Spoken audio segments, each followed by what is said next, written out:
What's up, good people? Mark Holmes here, and as always, I want to say thank you all for watching, commenting, subscribing, and being part of the Joe Boo Sports Report. Without you guys, as well as you ladies, you know that this literally does not work.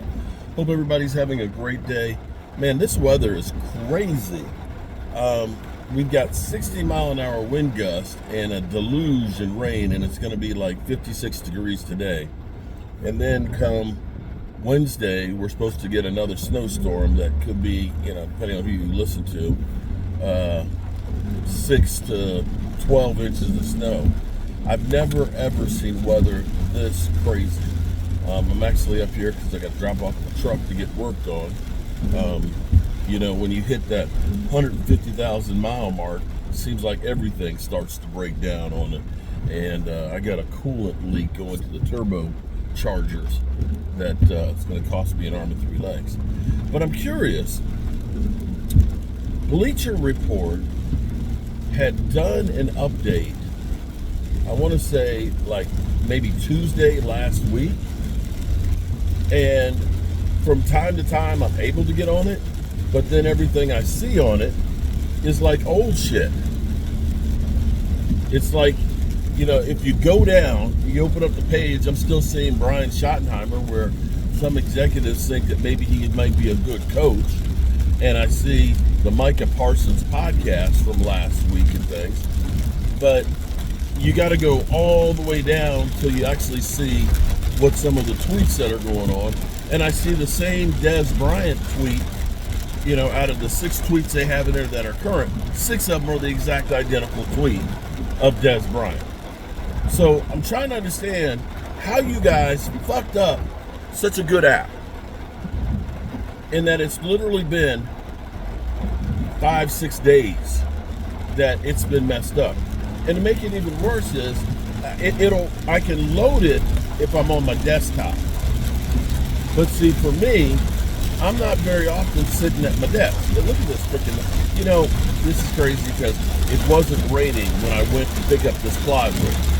I said, I'm going to go ahead and load up with the materials, get it in the shop so I can work on the cabinets while my truck is in the shop. And come out the store, and it's like, I need to build a freaking ark. Now I got to hurry and get this stuff home and get it off the truck and hope that the veneers aren't messed up on it. Anyway, that's not your problem. But when I'm out, if I'm in line at the grocery store, at Home Depot or whatever, boom, I'm checking the wires to make sure nothing transpires, while I'm out, because shit happens. And like right now, we're getting at that point where there's a lot of shit that's going to be happening, where at the end of next week, we have the combine. And the combine is when a lot of things go down. You may remember some years back that although Kirk Cousins was playing well and had been franchise tagged twice by the Commanders, that they signed Alex Smith, or they traded for Alex Smith, and we're getting rid of Kirk Cousins. That happened during the combine. And so understanding that guys like Cooper Kupp, that they want to move before the draft and things, and before they get that roster bonus, that could happen at any time. And so this is money time for Bleacher Report. And yet here it is, they can't get their app going. So I'm flying blind as far as Bleacher Report goes. You got nothing. You got nothing. And I'm pretty upset about it.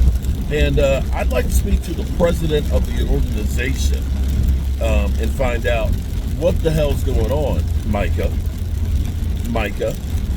Yeah, you're not just a client, you're the player president of Bleacher Report. What the hell's going on with this thing, and when can we expect this thing to be back up and running? I'm going to be out and about all day, okay? Got to go to the airport, pick up a friend, drive back to the red brick house. I'm going to be in the car all day long.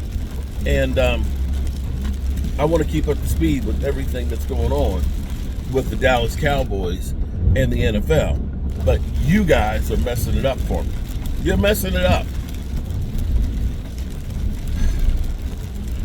It's the little things in life that mean so much, and you don't appreciate them until they're gone. And speaking of that, freaking YouTube TV, man. You know that YouTube TV and Netflix and all these things, they're like crack dealers, okay? By that I mean, they get you hooked on something, okay? You know, I have fallen in love with YouTube TV.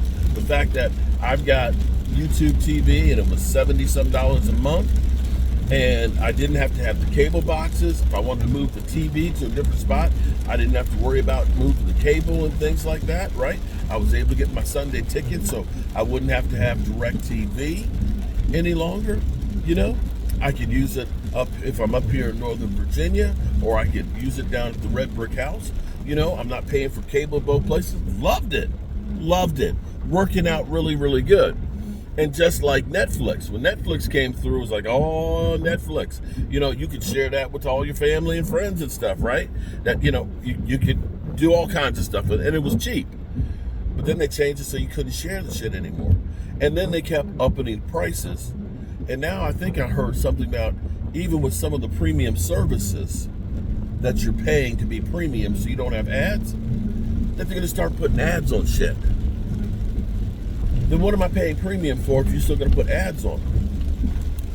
And now, YouTube TV, just like all the other crack dealers out there, they've gone through now and they've upped the price by $10. And now they're in a dispute with Paramount and CBS where there's 32 channels that you may lose. Now, they got a temporary restraining order while they negotiate this, and I'm sure that eventually they'll get it negotiated, but understanding that March Madness, that March is about 12 days away, that's going to be the peak for CBS.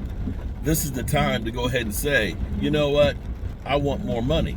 And you can best believe that when they get this new deal, that this is either going to become a premium that you're going to have to pay more for, or they'll just add it to the whole cost of the thing. And don't be surprised.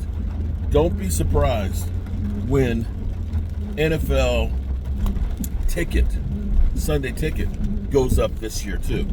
Don't be surprised, because I think what they were doing with Apple TV, because Apple TV, it was like $500 and some dollars if you got it on Apple TV.